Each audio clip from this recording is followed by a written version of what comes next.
এটা হলো পবিত্র রমজান মাস। মুমিন মুসলমানের অন্যতম দামি একটা মাসের নাম হলো রমজান মাস। এটা হলো তাকওয়ার মাস, এটা হলো গুনাহ মাফের মাস, এটা হলো ঈমানকে পরিপূর্ণ করার মাস, এটা হলো রহমতের মাস, এটা হলো বরকতের মাস। এই জন্য রহমত, বরকত, নাজাত, ঈমানের মাস, তাকওয়ার মাস। আল্লাহ তাআলা যত নিয়ামত স্তরে স্তরে এই সৃষ্টি জীবকে আল্লাহ তাআলা দান করেছেন, সব নিয়ামত একসাথে পুতলা বাইন্দা এই রমজান মাসে আল্লাহ তাআলা দিয়েছেন। জোরে বলেন না সুবহানাল্লাহ। সব নিয়ামত, আলাদা কিছু নাই, সবগুলি একসাথে। কারণ এই মাসে আল্লাহ তাআলা মানুষদেরকে কি পরিমাণ মাফ করবেন, কি পরিমাণ জাহান্নামের আসামিকে জান্নাতি বানাবেন, কি পরিমাণ কবরের আযাবপ্রাপ্ত সাজাপ্রাপ্ত আসামিকে আল্লাহ তাআলা মাফ করে দিবেন, কি পরিমাণ গুনাহগারদের গুনাহ আল্লাহ তাআলা মাফ করবেন, এটার সীমা নাই, এটা হিসাব করা যাবে না। কারণ বান্দা এই মাসে একটা ফরজ আদায় করলে অন্য মাসে আল্লাহ তাআলা 70টি ফরজের সওয়াব আমলনামায় দিবেন। 70টি ফরজের সওয়াব আল্লাহ তাআলা আমলনামায় দিবেন। আমি বন্ধ করছি। আর অন্য মাসে একটি ফরজ আদায় করলে একটি সওয়াব, কিন্তু এই মাসে হলো একটি ফরজ, আর অন্য মাসে 70টি ফরজের সমতুল্য। এই মাসে একটি নফল, অন্য মাসে একটি ফরজের সমতুল্য। আচ্ছা, আপনারা বলেন, রমজান ব্যতীত অন্য মাসে যদি কয়েক লক্ষ বার যদি নফল পড়া হয়, লক্ষ কোটি রাকাত যদি নফল পড়া হয়, একটা ফরজের সমান হবে? বলেন না কেন? কিন্তু রমজান মাসে একটা নফল, রমজান মাসে একটা সুন্নাত, অন্য মাসে একটা ফরজের সমতুল্য। সুবহানাল্লাহ বলেন। এই জন্যে এই মাস হলো রহমতের মাস, বরকতের মাস। বরকত কেমনে? একটু আমলের দিকে বুঝেন না আপনারা, একটু আমলে বুঝেন বরকত কিভাবে হয়। আপনি এই মাসে 1 টাকা আল্লাহর ঘরে দান করলেন, কয় টাকা? 1 টাকা। অন্য মাসে 70 টাকা প্রফিট আপনার পকেট থেকে দান করার সমপরিমাণ সওয়াব আমলনামায় আল্লাহ তাআলা দিয়ে দিবেন। আর এই মাসে এই যে একবার সুবহানাল্লাহ আপনারা বললেন, অন্য মাসে বসে 70 বার টানা সুবহানাল্লাহ বললে যে সওয়াব, সেই সওয়াব আল্লাহ তাআলা দিয়ে দিবেন। এই যে আবার বললেন, ভুল করে ফেলাইলেন। এই মাসে একটা কুরআনুল কারীম খতম দিলে অন্য মাসে 70টা কুরআনুল কারীম খতম দেওয়ার সওয়াব আল্লাহ তাআলা দিবেন। সুবহানাল্লাহ। সব কিছু শুধু ডাবল না, 70 গুণ বৃদ্ধি করবেন। শুধু ডাবল না, 70 গুণ বৃদ্ধি করবেন। এই যে নেকগুলি আল্লাহ তাআলা দিবেন, এই মাসের নাম হলো রমজান মাস। এই জন্য মুহতারাম হাজিরিন, রমজান মাস হলো এই উম্মতি মুহাম্মদীর জন্য অন্যতম গুরুত্বপূর্ণ একটা মাস। কারণ রমজান মাস প্রতিটি মুহূর্তই বান্দার জীবনের গুনাহ মাফ করে দেয় আল্লাহ তাআলা। রমজান মাসের শুরু বলেন, শেষ বলেন, মাধ্যম বলেন, প্রতিটি মুহূর্তে লক্ষ লক্ষ কবরের আযাবপ্রাপ্ত আসামিকে আল্লাহ তাআলা মাফ করে দেয়। এই দুনিয়াতে থেকে 60 বছর 70 বছর গুনাহ করছেন, 80 বছর গুনাহ করছেন, বসেন না আল্লাহর সামনে, রোজা রাখেন না, রমজান মাসে রোজা রাইখা মাগরিব পড়েন, জোহর পড়েন, আসর পড়েন, 5 ওয়াক্ত নামাজ পড়ে মালিকের কাছে শুধু বলেন না, ও আল্লাহ, জীবনভর তো গুনাহ করেছি, জীবনের সব গুনাহ মাফ করে দাও। খোদার কসম করে বলি, আল্লাহ তাআলা সাথে সাথে জীবনের গুনাহ মাফ করে দেন। এই জন্য রমজান আমাদের জন্য অনেক গুরুত্বপূর্ণ। রমজান আমাদের জন্য অনেক গুরুত্বপূর্ণ। ও ভাই, একটু লক্ষ্য করেন, একটু খেয়াল করার চেষ্টা করেন।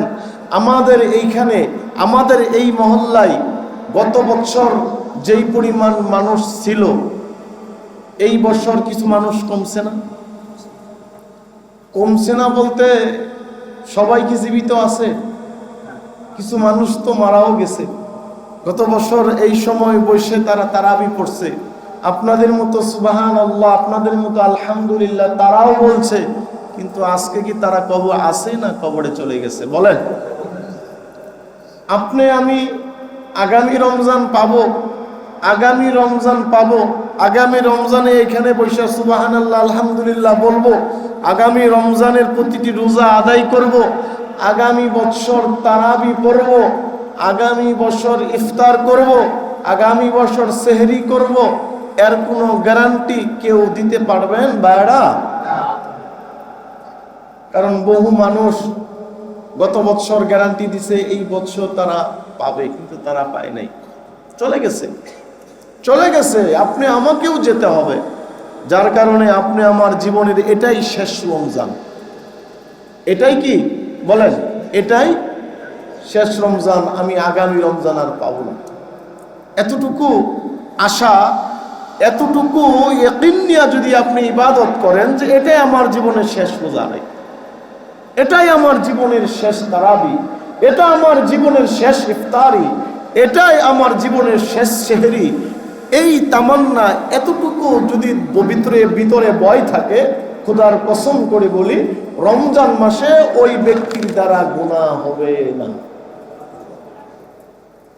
এতটুকু যদি ভয় থাকে যে এই রমজান মাসটাই মনে হয় আমার জীবনের শেষ মাস, আমি আগামী রমজান পাবো না রে, আমি আগামী ইফতার পাবো না, আমি আগামী বছরের সেহরি পাবো না, আমি আগামী বছর তারাবির নামাজ পাবো না, আমি আগামী বছরের এই রমজান মাসের ইবাদত আর করতে পারবো না, এতটুকু ভয় যদি বান্দার সিনায় থাকে, বান্দার দিলে থাকে, খোদার কসম করে বলি ওই বান্দার দ্বারা চোখের গুনাহ হবে না, ওই বান্দার দ্বারা মুখের গুনাহ হবে না, ওই বান্দার দ্বারা হাতের গুনাহ হবে না, ওই বান্দার দ্বারা পায়ের গুনাহ হবে না, ওই বান্দার দ্বারা মস্তিষ্কের গুনাহ হবে না, ওই বান্দার দ্বারা দিলের গুনাহ হবে না।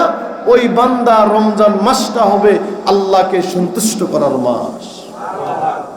বলেন, কাকে সন্তুষ্ট করার মাস হবে? আল্লাহকে সন্তুষ্ট করার মাস। এমনিও তো রমজান মাস আল্লাহকে সন্তুষ্ট করার মাস, এমনিও তো রমজান মাস আল্লাহকে সন্তুষ্ট করার মাস। ও বান্দা, ও দুস্থ, যদি এই মাসে আল্লাহকে সন্তুষ্ট করতে না পারেন আর কোন মাস কিভাবে পারবেন? এই মাসে তো আল্লাহ তাআলার রহমতের দরজা খুলে দিছে, দয়ার যে দরজা আছে, দানের যে দরজা আছে খুলে দিছে আল্লাহ তাআলা, বরকতের দরজা খুলে দিছে আল্লাহ তাআলা। এই গুনাহগার, তোর জিন্দেগিতে 350 বছর গুনাহ করছো, 350 বছর তো বাঁচে না মানুষ, 60 বছর গুনাহ করছো, 70 বছর গুনাহ করছো, 80 বছর গুনাহ করছো। আরে তোর জীবনের গুনাহ মাফের জন্য আল্লাহ তাআলা তো নাজাতের দরজা খুলে রাখছে। আপনি আমার জীবনের গুনাহ মাফের জন্য নাজাতের দরজা কে খুলে রাখছে? বলেন বলেন, আল্লাহ খুলে রাখছে। এই জন্য নাজাতের দরজা খোলা। আরে ভাই, আমি তো গুনাহ করছি, আমি তো নামাজ পড়ি নাই, আমি তো বুঝি নাই, জীবন ভর গুনাহ করছি। আসে না এমন মানুষ? আপনারা সবাই তো আল্লামা নাকি? আল্লাহর ওলি সবাই না? হ্যাঁ, সবাই তো আল্লাহর ওলি না, সবাই তো গুনাহগার, কম হোক বেশি হোক সবাই তো গুনাহ করতেছি। এই জন্য আল্লাহ তাআলা জানেন যে আমার বান্দাগুলি গুনাহ করবে, আমার বান্দাগুলি নাফরমানি করবে, আমার বান্দাগুলি পাপাচারে লিপ্ত হবে। এই জন্য আল্লাহ তাআলা কয়, নবীকে জানায় দেয়, নবী আপনি আপনার উম্মতকে জানায় দেন, আমি আল্লাহ না নাজাতের যে দরজাটা আছে এই দরজাটা খুলে রাখলাম। নাজাত মানে গুনাহ মাফের দরজা। কিসের দরজা বলেন? গুনাহ মাফের দরজা। জাহান্নামের দণ্ডপ্রাপ্ত আসামিকে মাফ করে জান্নাতে ঢোকানোর দরজা। সুবহানাল্লাহ বলেন। কবরের আযাবপ্রাপ্ত আসামিকে মাফ করে কবরটাকে জান্নাত বানানোর দরজা।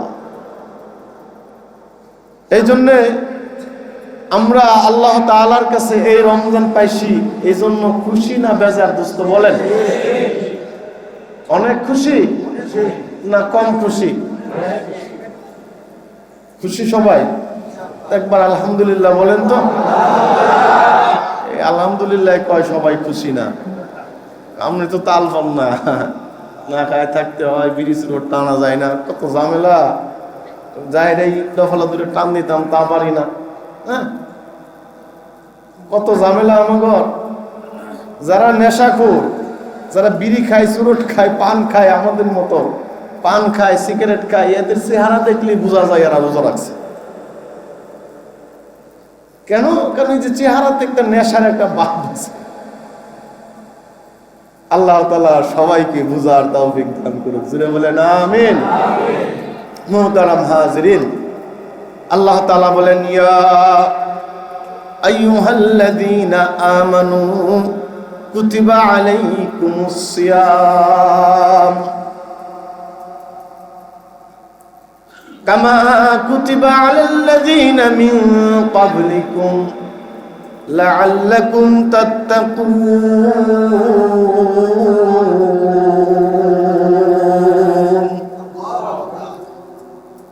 আল্লাহ তাআলা বলেন, ও পৃথিবীর মানুষেরা শুনো, ইয়া আইয়ুহাল্লাযীনা আমানু, হে ঈমানদারেরা, হে ঈমানদারেরা, হে ঈমানদারেরা, হে মুমিনেরা শুনো, এই মুমিনেরা শুনো। ইয়া আইয়ুহাল্লাযীনা আমানু কুতিবা আলাইকুমুস সিয়াম। কুতিবা মানে, কুতিবার ব্যাখ্যা হইল যে বান্দা তোমার উপরে আমি রমজানের রোজাকে ফরজ করলাম। নরনারী, বালেক, মুসলমান, সুস্থ মস্তিষ্কের মানুষ, মুকিম মানুষ, তাদের উপরে রমজানের রোজা অবশ্যই অবশ্যই আমি আল্লাহ তাআলা ফরজ করলাম। আমরা আল্লাহ তাআলাকে প্রশ্ন করলাম, আল্লাহ এই রমজান মাসের রোজা 30টা দিন রোজা রাখতে হবে, 30টা দিন ইফতার করতে হবে, 30টা দিন সেহরি করতে হবে। এই যে রমজান মাস, এই রমজান মাসের রোজা কি শুধু আমাদের উপরই ফরজ, না আমাদের পূর্বে যারা চলে গেছে উলাইকা আবাই, আমাদের আগে যারা চলে গেছে, অতিবাহিত হয়ে গেছে, এটার উদ্দেশ্য মানে আমাদের নবীর আগে যে উম্মতগুলি চলে গেছে, ঈসা আলাইহিস সালামের উম্মত, মুসা নবীর উম্মত, নূহ নবীর উম্মত, ইব্রাহিম নবীর উম্মত, আদম আলাইহিস সালামের সন্তানেরা যারা আছে, তাদের উপরেও কি রোজা ফরজ ছিল, রোজা রাখতে হবে, এরকম কোন নির্দিষ্ট আইন ছিল কিনা? আল্লাহ তাআলা এমন প্রশ্নের উত্তরে আল্লাহ তাআলা বলেন, কামা কুতিবা আলাল্লাযীনা মিন ক্বাবলিকুম লাআল্লাকুম তাত্তাকুন।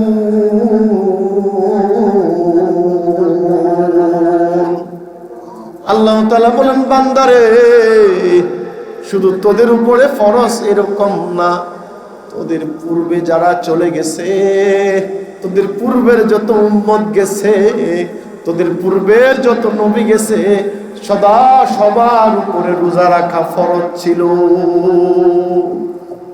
সুবহানাল্লাহ বলেন না?